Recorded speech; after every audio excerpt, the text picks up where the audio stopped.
Palatka audio system.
This is a test.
Welcome to everybody. We'll go ahead and get started, and we'll start with roll call. John Browning, absent. Wayne McLean. Here. Mr. Rawls. Melissa Miller. Here. Ken Johnson. Here. Dana Jones. That's wonderful. Well, thank you. Welcome to every one of you. And I had a few thoughts in continuation of the memorial from Monday. And if I could read just a few quotes, maybe, please. The first is home of the free because of the brave. The second is the patriot's blood is the seed of freedom's tree. And then one from General Douglas MacArthur that said, no man is entitled to the blessings of freedom unless he be vigilant in its preservation. And then lastly, from John F. Kennedy, it said, as we express our gratitude, we must never forget that the highest appreciation is not to utter the words, but to live by them. And I think that leads us into why we're here today. Aviation has played such an important role in America's freedom. Back in World War I, there were 50 U.S. Army pilots that were awarded the Distinguished Service Cross.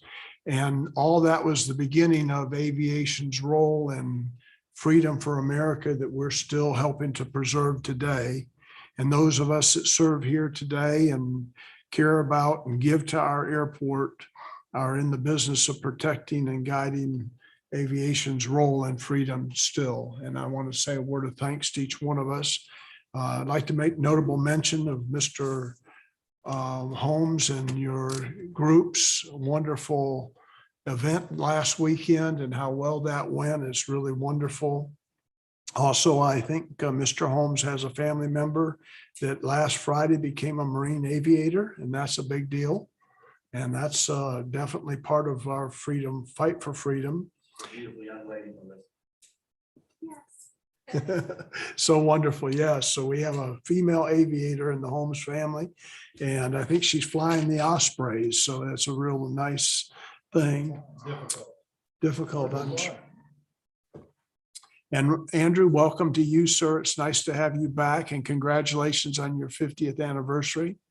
You've sure done a lot for our community. This aviation board, Airport Advisory Board, excuse me, has enjoyed watching the progress that Passero has helped us to enjoy, and along with FDOT. So thank you very much. That's all the comments I had. It's open for public comments. Does anybody have a public comment? Yes, sir. I have one. AOPA has announced, the Aircraft Owners Association has announced that they are giving out to schools that requested a STEM program for this. AOPA has announced that they're giving out a program to schools that requested on the STEM, which, as you may know, is science, technology, education, and math, based on aviation. And I would like to encourage us to maybe get in contact with this principal of the school and see if they would be interested in that. I believe NQI Roberts, aren't they actually involved in that? I believe they are. Yes. Yeah. I mean, in aviation also. The aviation part of it, I believe. I'll double check that, and I'll send that a little note. Well, I can't send it out. I'll send it out to you and let him send it out to everybody. I'll double check. John Theobald's my neighbor, and I'm almost positive they have a program out there, but I'll find out. Thank you very much, and thank you. Okay, I think if there's no other comments, then we'll move on to item number, I better use the right agenda. Item number 4. No? Yes. Got to approve the minutes. Oh, thank you. I'm sorry, I forgot 1B. So I'd like a motion, please, to approve the minutes from our April 6, 22 meeting. So move. Okay, do we have a second? Is there any further discussion? All in favor, say aye. Aye, motion carried. Thank you. Okay, now, Mr. Yule, we'll turn the meeting over to you for number 4, please. Thank you, Chair. Just a request. So in the interest of spending a little bit more time on the leasing policy summary. Could I just give you kind of a brief, can we switch the business report with the leasing summary? Yes. Because I think the engagement on the leasing policy is going to be really, really neat, you know, and we're going to probably spend more time on that. So if you guys allow me to do that, that'd be great. We can switch it. Okay, appreciate it. Well, good afternoon. It's good to see each of you again. I believe the last time we saw each other was a couple months ago. A lot of things have happened, and we are certainly progressing. We'll continue to progress. For the month of April, the numbers look really good. I'm not going to say great, but certainly, you know, one of these days I'll say great, and it's going to look totally different. But as shown, you know, the field sales have been really good for us and really steady. A lot of that is based upon our ability to adjust the rates every week.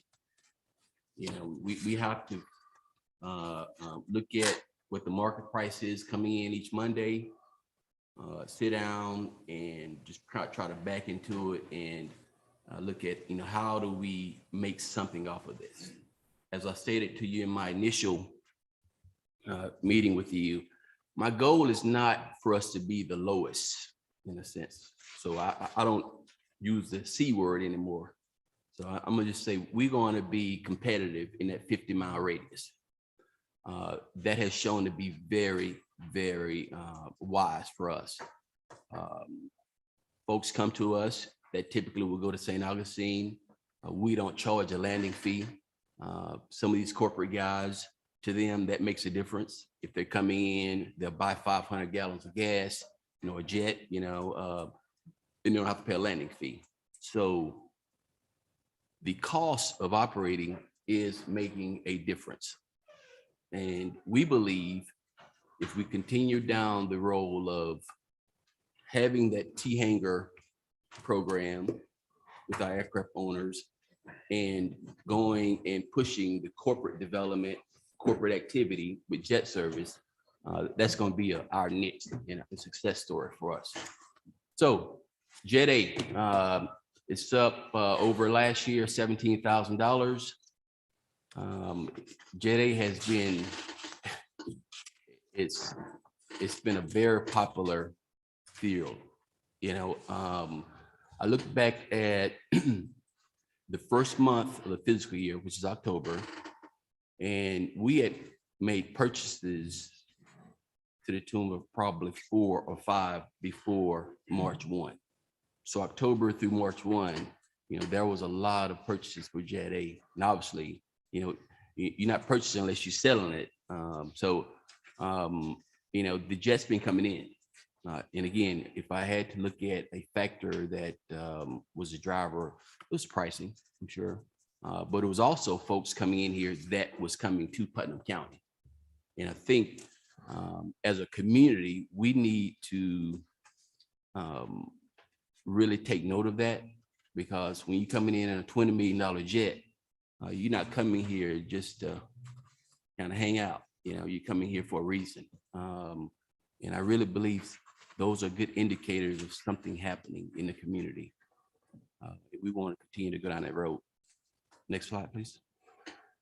So can you go back to the avgas? Sorry. So avgas is up you know, $10,000 over the previous period last year. And again, the avgas is typically your aircraft owners. You know, you don't have a whole lot of corporate operators that's purchasing it. You know, but it's doing well. You know, and this is a pricing that ours is lower than you know, the Jet A. You know, for that reason, because we do have our neighbors, our aircraft owners out there, and we are sensitive to that. There you go. So we're up over previous year, this period, last year with our hangar rentals, land rentals, which is the minimum, building and tie downs. You know, we are looking to push out more and more tie down activity at the airport. We think that's an opportunity. We may not have the T hangar supply that's certainly needed, but we found that if you try to kind of upsell them, you know, or on, hey, you know, we don't have the T hangers, but certainly, you know, we can accommodate you on tie downs. So we've started doing a better job and being more consistent as a team, you know, pitching that. And believe it or not, we've been able to get folks to embrace that and come in and do tie downs and those kind of things. So that's just yet another way of maximizing our revenues. You know, we are here to as a enterprise fund. For those that may not know it, you know, we operate based upon, you know, our revenues, you know, and it's our goal, fundamental goal is to be self-sufficient. I told you that from the beginning, and we will continue to push that. That's the expectation at the federal and state level. So we can do it. You know, we can certainly get there if we continue to maximize revenues. And it's not just aeronautical revenues. Okay, I believe there's opportunity for non-aeronautical revenues, but more to come on that. So overall, this time last year, you know, we're up $31,000.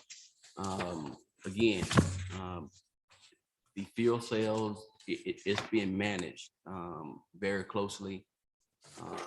I do not want to rely just on the fuel sales. Obviously, there's other opportunities out there, and I just want you guys to understand that that's the road we're going to go down, because if we're talking about maximizing our revenues, that means more opportunity for development, more opportunities for generating other revenue generating sources. So, you know, we have a business unit to operate in, and we're certainly going to put the best effort forward. All right, airport improvement projects. Actually, the guys are out today. So the LED lighting program and the taxiway are wrapping up. They're putting in the permanent markings as we speak today. But they're also, as part of that, there was a drainage project that was down by the fuel farm area. They are addressing that as well. So we're getting close. Probably this week or next week, you know, those two projects will be totally complete, in which, you know, the lighting system looks really good. There is a difference with LED lighting versus your traditional. New hangar construction. So these are the 6-unit T hangar program. That's supposed to kick off in terms of construction activity in July of this year, and looking for substantial completion to occur probably around December. Now, if I gave you wrong dates, Mr. Olesko can correct me. All right. So, you know, overall, you know, the airport is doing well. You know, it's a work in progress. There's a number of aspects to it that we have to continue to address and work hard at, but you know, we're going to get there. We're getting there. You know, I asked for the patience and support and as much money as I can get for it, because we need resources, that's for sure. Any questions? Chairman, I got a couple of questions. Yes, sir. So back on the fuel sales, Okay. how much of that is due to the increased cost of fuel? Well, our adjustment in the fuel prices was a response to the increased cost. Okay. So typically, just based upon previous numbers, the margin was very minimum. For example, you go and purchase fuel for $3.30. You're probably selling it for $3.35. that's not doing a whole lot. We're selling it now, it's totally jet. So we're doing at times about $1.25, $1.40 upside on jet. Okay. Okay. Now, in terms of do we have a set margin that we're driven by? Not at this point. Yeah, you're managing it on a regular basis. Oh, without a doubt. Yeah. Yeah. So how are we on gallons sold? So I will start providing that. Gallons sold, we have that data. I'm Up, sure. down? Just off the top of your head, So- up, down? Jet fuel, absolutely. Yeah, absolutely. I believe since I've been here, I haven't seen, I was expecting to see 1 or 2 a week or so, but sometimes you get 4 and 5 sometimes, folks coming in unannounced, short-term notice. Now I will also say avgas is up because Amarillo has really started using Palatka Municipal Airport. It has become one of the focal training facilities, to be frank with you, to the point they are looking to try to connect with an existing operator to partner with for maintenance services. So those are good indicators of uptick in activity. And I think when you look back on it, you'll probably see that as a growth indicator. Okay, thank you. Yes, sir. Any other questions regarding the business side of the airport? Thank you, sir. Yes, sir. Thank you. All right, now for the good stuff. Okay. So, so when I first came on board, I think one of my first meetings, it was a joint workshop. And let me think back to my memory here. We may or may not have had opportunity that we were discussing. Somehow I kind of got caught up in, I don't know. I was new, so I didn't know what to expect. I was trying to figure some things out. So,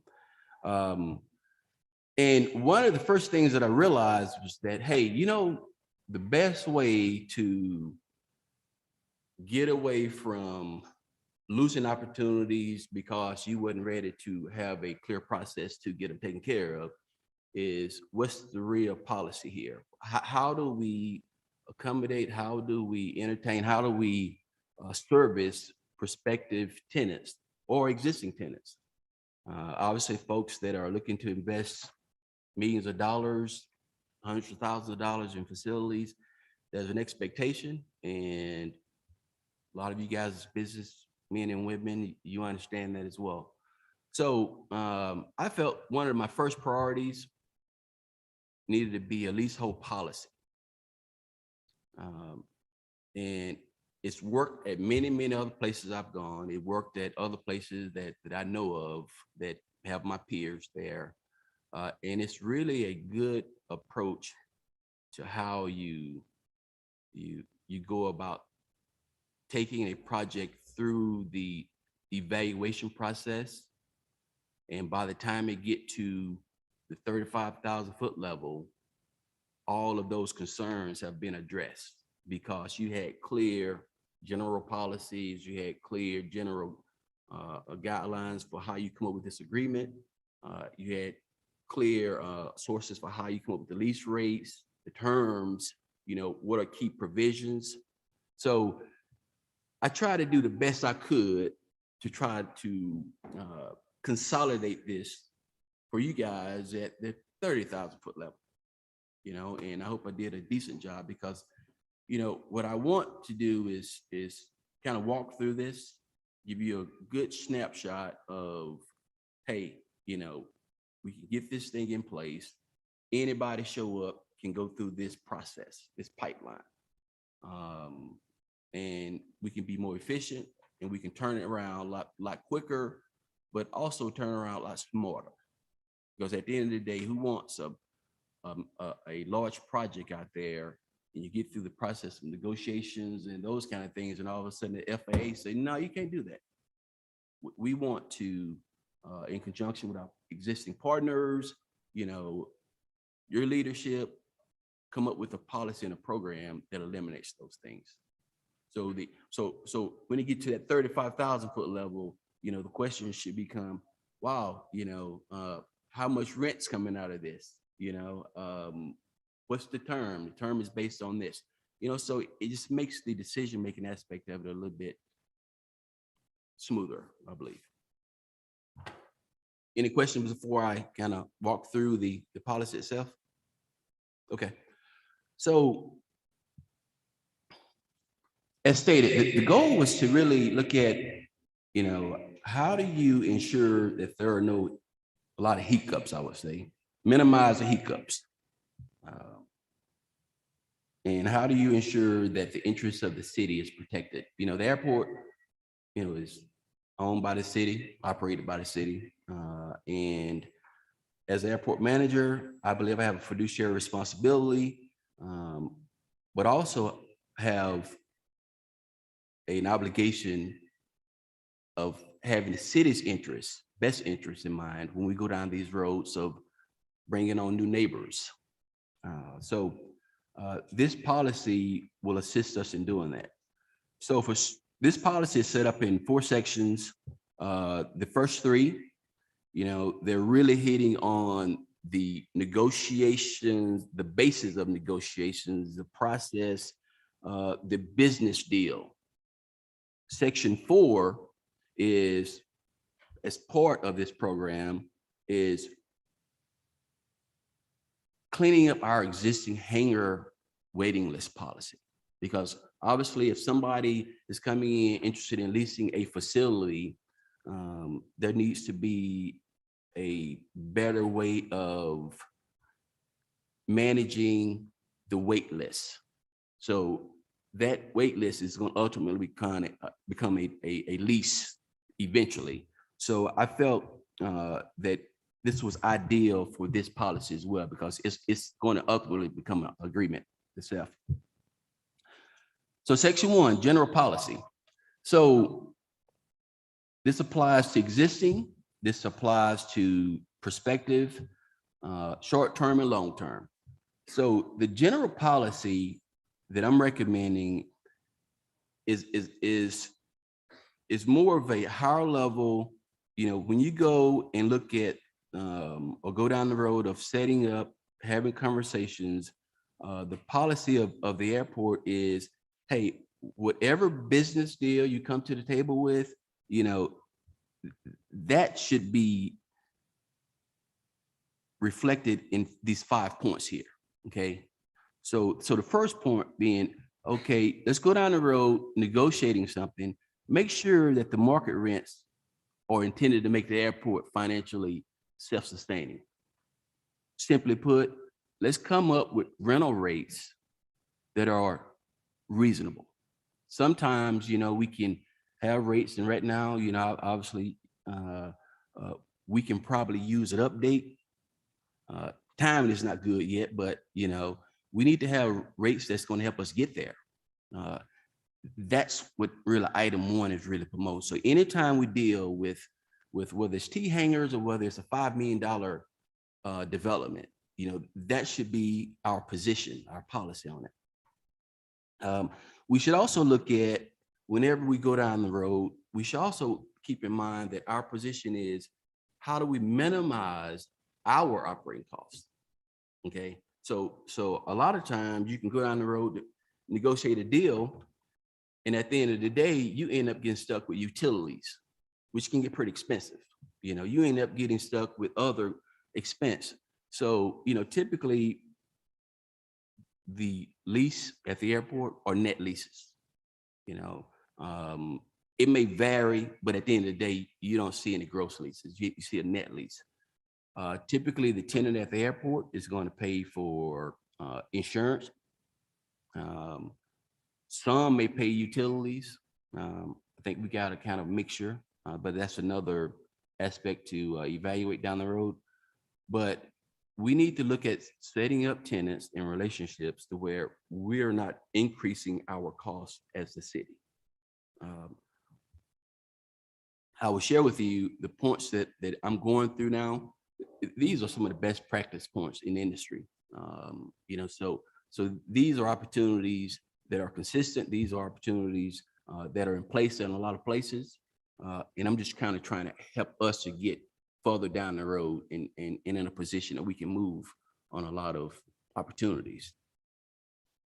Item 3, when it talks about fostering growth of aviation, non-aviation development, so that's getting into, let's be proactive about this. We can't keep focused on T hangars. Okay, we can't keep focused on fuel cells. We can't have a kind of a one-dimensional way of looking at the success of the airport. I believe the airport has its own niche. I believe we got that small community T hangar program, and we have that corporate development program. We want corporations based out of Palatka's airport. That's what we want to see. I think that's the niche. I think you have a niche for a maintenance operator to grow and set up shop at Palatka. Bless you. That's our niche. Some places may go and say, okay, we want commercial service and all that. Well, I believe as your airport manager, we have our niche, and you're starting to see small indicators of, we just need to expand on it. We need to push it out there. We need to be more progressive at pushing it out there. I've seen success stories with not just entertaining the local folks that want to do development, but let's do a little bit of marketing and put the airport opportunities out there to the industry, because you just never know what maintenance repair operator may be looking for 50 acres to develop some kind of facility in Northeast Florida. Orlando is busy, Jacksonville is busy, Miami is busy. When you look at a community like Palatka, and now certainly looking at the logistics, you have something to offer. Folks are starting to really pick up and see, okay, well, this is a lot better than the congestion. So 4th, kind of ties in with 3, So when I first got here, it was like up, grant money. Well, I'm not the only one looking for grant money. There's a whole bunch of other airports out there, and I don't expect to get all of it, most of it. A little bit of it, yeah, but certainly I can't rely on it. We can't rely on that. If we have prospects that's willing to come to this community and spend their capital, that's a great place to be. And we certainly need to communicate that. The industry needs to know that, hey, these guys are open for business. Because a lot of times what you find with a lot of small community airports, it's the exposure aspect. Now, I'm not looking for larger airport attributes. I'm saying that we have a niche, and we need to be a little bit better at getting the word out about what the offerings are at the Palatka Municipal Airport, as well as the community. So that's certainly a driver. And last but certainly not least, on the general position of it, we have to make sure that everything we do complies with the federal government, the Federal Aviation Administration and Florida Department of Transportation. If every business deal that we do, stays within those guidelines, that's a good place to be. Because again, you don't want to go down the road and not be able to reap the benefits of a promising development because of a misstep. Moving on to section 2. So section 2 really focus on. I have a question. Sure. What is your definition of non-aviation development? I've seen small airports completely taken over by non-aviation development. Yep. I'm not interested in I'm not interested in the airport being driven by non-aviation development, but I will tell you this. There are hayfields, ag opportunities out there. I'm not saying that's for Palatka. I've seen RV lots put on airports. So it's anything that's not generating revenues from the aircraft operation or aircraft owner, facilities and those kind of things. I don't see the Palatka Airport focusing on the typical non-aeronautical sources, but I do believe that currently there may be some opportunities on airport that just a matter of kind of cleaning some things up to generate some non-aeronautical revenue. Now, I take it a step further. So on the commercial side, the significance of the non-aeronautical revenues was to reduce the cost for the airlines. That's a little bit different ballgame than a general aviation airport. You know, whether it's aeronautical or whether it's non-aeronautical, I want the revenues because, you know, I need the resources to put back into the airport facility. So that's not necessarily my primary. You know, my bread and butter is hangars, fuel cells, you know, those kind of things. Aviation development. Absolutely. Aviation development from a standpoint of a aviation company coming here and spending their money on a facility, buying our gas, because part of our position as a city, you know, we reserve the right to be the only ones providing fuel cells, you know, which I think is very smart. So, you know, that's part of, I think, some of the things that differentiate us from a lot of other places, certainly the commercial side. You know, the rates are driven differently. Any other questions on that section? Okay, sure. So section 2. So as stated, it lays out more of the general guidelines, okay, of the agreements themselves. And these 3 key points, you know, help us to avoid problems. So the goals of coming from a conformity standpoint. So, you know, as you go down the road of developing these agreements, you got to ask yourself the question, is the use shown to be appropriate and consistent with the ALP and the master plan? Kind of going back to your question earlier about non-aeronautical development. Well, if the ALP or the master plan doesn't show a hotel in this block over here, it's probably going to be pretty tough for you to put a hotel in that block. If that ALP or that master plan is showing hangars, you know, that's going to be obviously the ideal or approved development. You know, a lot of folks don't ask that question when you're going through the process because, you know, and that's basic. You know, use the facility or the grounds for what it's set aside to be used for, designated for. We have a clear ALP. You know, what the excitement that I have for this airport is part of it's coming from what I see on the ALP, which is clear. You have the hangar sites. You know, you have the layout of the airport with designated revenue generation areas, as well as the operational areas, existing operational areas, terminal expansion, those kind of things. You have your plan in place. So, you know, number one is making sure that there's consistency with what it's designated to be. 2, looking at, you know, make sure that it doesn't violate any kind of airport grant assurances. Okay, so, you know, we get a lot of grants, but there are some requirements to those grants. So whenever we look at development and enter into these agreements, you know, they lay out what we can and cannot do. So we need to make sure we ask ourselves the question, does these developments or this lease agreement violates any of those things?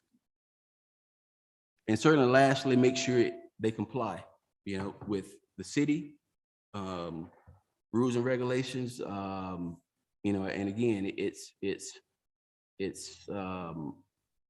that's the local side of it.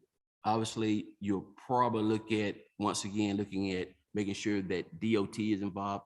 And once we get to the process, I think a lot of this will be clear to you guys, because the process is set up to where a lot of this is the due diligence of it is covered before going further down the road anyway.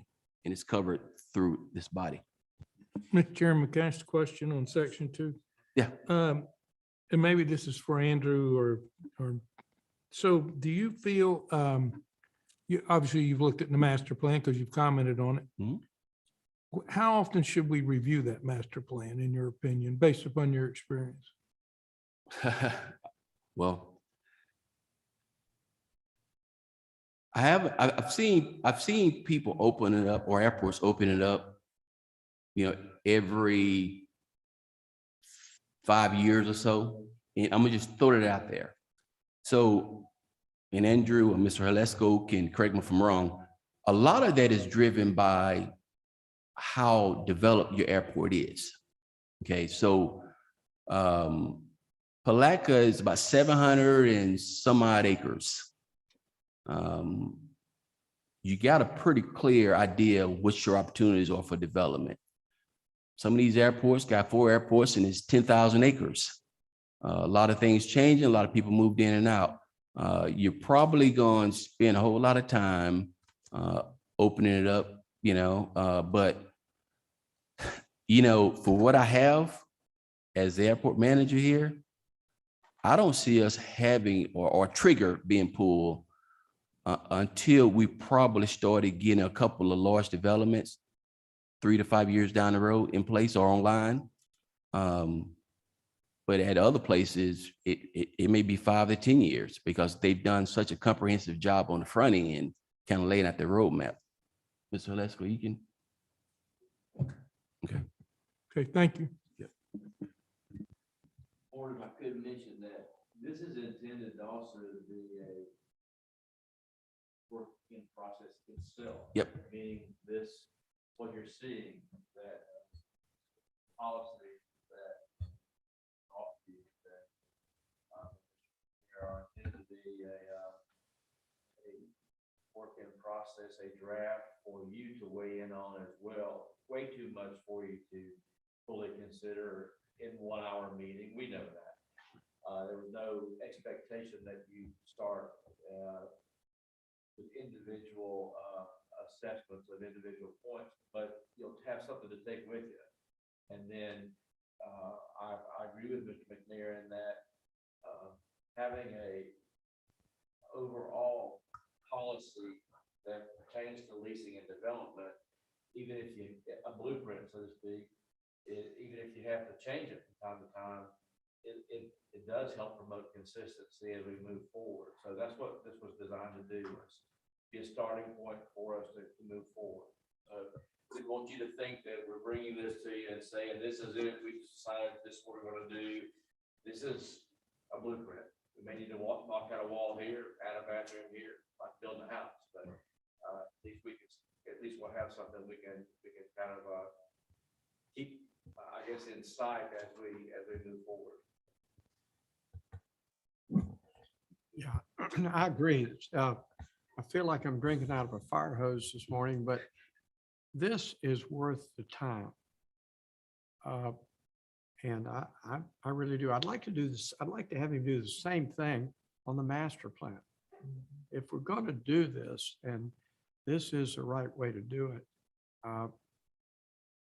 we talk about always in a hurry. We want to get this. This is worth taking the time to do it, get it right. And I hope he can do something with the master plan, the same type of thing. And I do believe that we should look at it now that we kind of get a feel. I think we get a feel for what he's doing, is to divide it up, Mr. Chairman, in certain things, like a couple of these sections really, we could spend some time going over as we go. It's hard to remember. I come in here a month later and we've been given all this, and I recommend we put it over a couple meetings rather than try to do, let us read it, let us come back. You know, I know you always leave exactly at one, no matter what. So we don't want to leave him hanging in the thing. I think we need to give that some, that's just my thought. I have a comment, sir. One of the things we want to do is look back in the past also, you know, and one of the reasons that our airport's been so successful is because we've had good airport management, which we're continuing, I believe with all my heart. And, but also our legal minds and Andrew telling us what FAA and FDOT want. I mean, that pretty well, like he said, there's not a lot of wiggle room after that, but knowing those things keeps us from spinning our wheels when we're having a meeting. That's my comment. Other questions, comments? All righty, so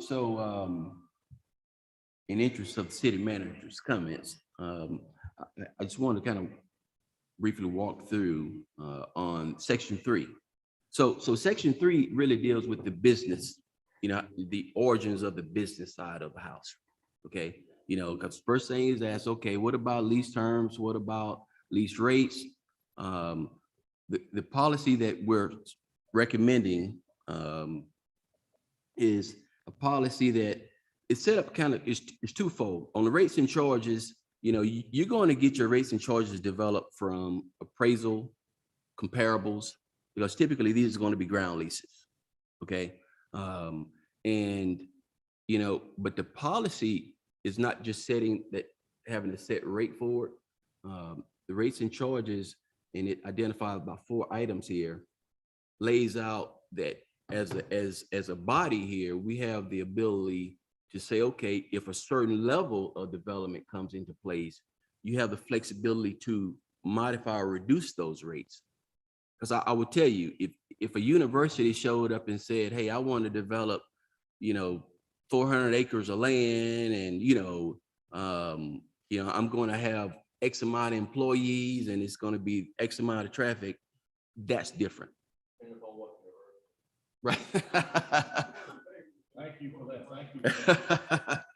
So but again, this aspect of it gives you the flexibility to make those exceptions. Terms of lease.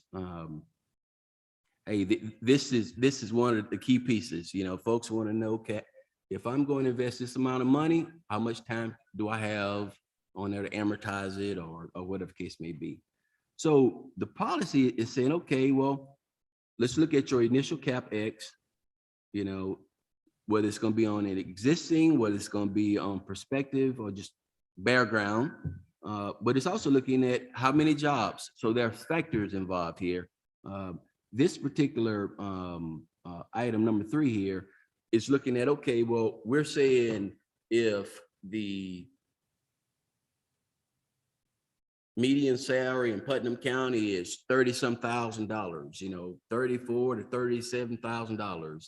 If somebody come in and do 115% of that existing salary, which will be low 40s, you know, we will use that as a factor to say, okay, well, hey, you know, that will be factored into your term. You know, so again, if you're coming in creating jobs, creating higher paying jobs in the average rate, you want to try to have that ability, that flexibility to negotiate and set up a deal that's a win-win for all parties. Mr. Chairman, quick question, and not to get into the weeds, but let me ask you this, Yul. Yeah. Number one, you and I had a sidebar discussion Yep. with this. Make a significant initial capital investment. Now, will that be spelled out, or will it be taken on a case-by-case basis? I would suggest case by case, because as I shared with you, I know of existing projects that, you know, just in conversation with my peers, is not significant investment, you know. So I will tell you this, um, when big projects come through, there'll be solid enough due diligence to where we'll look at other projects or similar projects. You know, part of this conversation here is really also to tie in the advisory board, the Paceros of the world, in working through evaluating those opportunities. So I would not say have a fixed box. I would say take it by case by case, because I don't think you're gonna have ideal projects out there. I think you're gonna have some very unique projects that's gonna take some unique approaches to. Okay. I was just going to add in economic development incentivization, we also don't clarify the CapEx because sometimes it's outweighed by a number of jobs, high paying jobs. Yep. So it's kind of like you've got to take each one individual and decide its value to the community that way. Right. So I would agree that it's better to keep those on the vague side. So you have the options. And I think we're down to about 12 minutes. So if any Okay. board members have comments, we're not going to be able to get through all this, but Right. we can sure study it for our next meeting. But if you have comments, please keep them rolling while we have a few minutes left. You can keep, I want to make a comment. oh, yes. I appreciate the comment there about the challenges at the airport are unique as it compares to everywhere else. I want to say amen to that. Everything about aviation is unique and should be considered such. And so while we want to structure some things, we also want to we don't want to tie our hands when it comes to being creative because it is unique. And every single situation is going to, we're trying to reduce that as much as we can, but we want to stay creative. Correct. Well, I think the challenge is, and what we're trying to do, off your statement, is we're trying to find that balance between doing something that provides for consistency.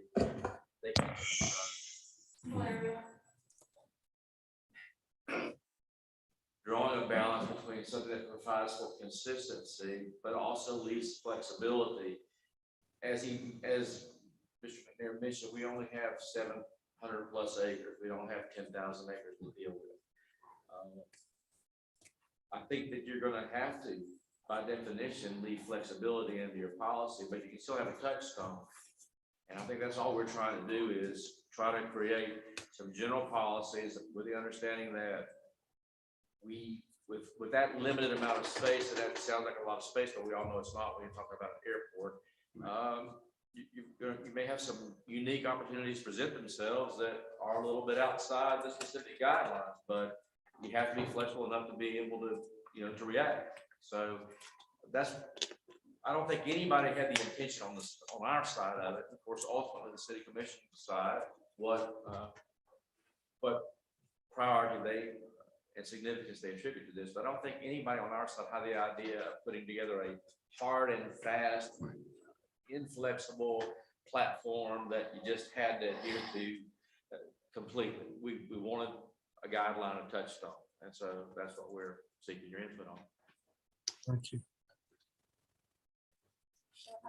Are there any plans to do any like marketing pieces after some of this work is done? Because, I certainly agree with you all that, a lot of people are coming in, there's a lot of new things happening, and, you want the highest and best use for those limited acres that we have, those things that create the most jobs and the most economic benefit, community enhancement, and not just grab the first thing that comes along without doing that marketing. So I 100% agree. You might even heard me say in the past, part of the problem that I believe, this is my personal opinion, that Palatka has suffered from in the past has been, we've bought into the concept that something's better than nothing. But personally, something's not better than nothing unless it's worth having. Otherwise, it just takes the place of something that might have come along that would have been better. So, and we all know the examples. There's no need to belabor those points. But and we had a jail on the riverfront. I think, I guess. But yeah, we agree. It's just one of those things where we want all of us to be careful. And you know yourselves, you've had those discussions along with Andrew about, for instance, the concept of on a random basis planting big hangars at the airport. We all talked about the fact that whatever we did along those lines needed to be part of a plan. And we needed to understand what we're giving up for what we're getting. And I think that's, the thinking that we're trying to adopt. Yes, ma'am. I just wanted to make one comment about marketing. We do actively market for economic development, and aviation obviously is one of our targeted industries.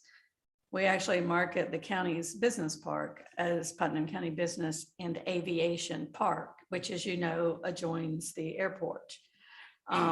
Any kind of electronic brochure that you have, we'd be happy to include that marketing. There's no point in paying for it when you have an economic development agency to take the airport information and deliver it to site selectors and interested clients on your behalf. I've just never had the electronic version of anything other than what I've gotten off the website.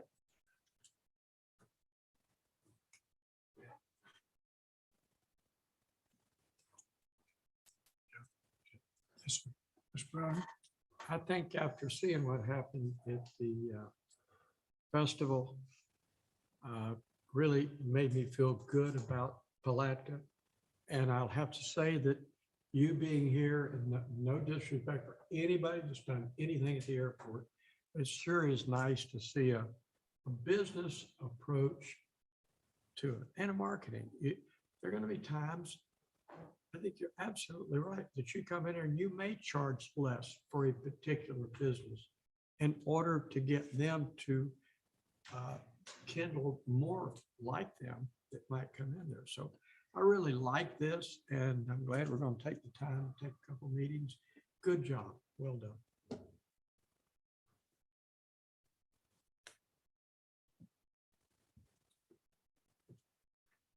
Any other comments? We have 5 minutes left. I was just gonna say the same thing. Great job. That's my favorite page. I love a process shown that clear. Can we go to that just for a couple of minutes? We have 5 minutes. Awesome. I think we should. Yeah. He always stops on time. That's a good thing. All right. So we can, yeah, absolutely. That's one of my favorite pages also, because what I wanted to do here was show, the heavy lifting is before it even get to the 35,000 foot level. The heavy lifting is the second spot, and that's working with stakeholders. Again, this is not a 100 by 100 hangar that a corporation want to come in and do. Okay, that's fairly straightforward. They're gonna want 20 years. So this is one of those big developments, and it's gonna require all hands on deck to work through and figure out, okay, so what is this really about here? Is this great for the city? What is this going to do for the city? So first step is obviously getting the applicant, submitting some to us.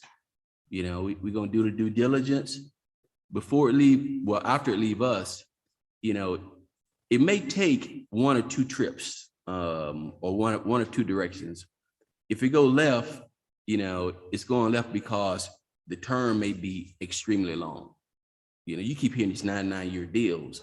Obviously that stuff going through the FAA and FDOT, those places.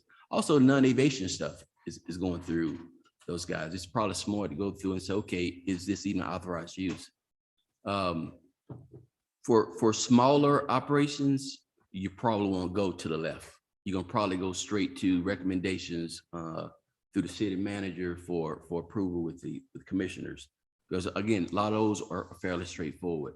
But as stated earlier, the time that it's going to be on the airport level is going to be due diligence. It's going to be evaluating what this is all about and what are the benefits of it. Who is it, and how does this work in the whole grand scheme of things. Because, you know, it should be a fairly smooth process once you get to, well, let me say this a little bit better way. By the time you get to the 35,000 foot level, you know, we should have scrubbed this quite well to where there's no concerns about who, what, why. You know, this is another revenue source that we're bringing online. So that was really the intent and the point of having the airport directly involved, you know, with the advisory committee evaluating this. Well, thank you, Mr. Yule, very much, sir. And is there any other comments? So we have 2 minutes left. I just want to go with what John said earlier, and what Don Holmes said earlier. I think let's continue this discussion on this document in the next meeting. Yeah, and give us a chance to review it, and then I'm sure we'll have more questions. So if we could do that. That's wonderful. And if you get your review done and I understand time is a commodity that none of you probably have a lot of extra, but if you get your review done and you want to submit some written comments that we can incorporate in something that we bring back to you at the next meeting, it could expedite things a little bit. That's good. That's a good idea. And we'll email those to you, or, okay, then we can do that. All right, any other comments? All right, well, thank you all very much for your service here today. And we can stand adjourned, and we'll meet again in 30 days.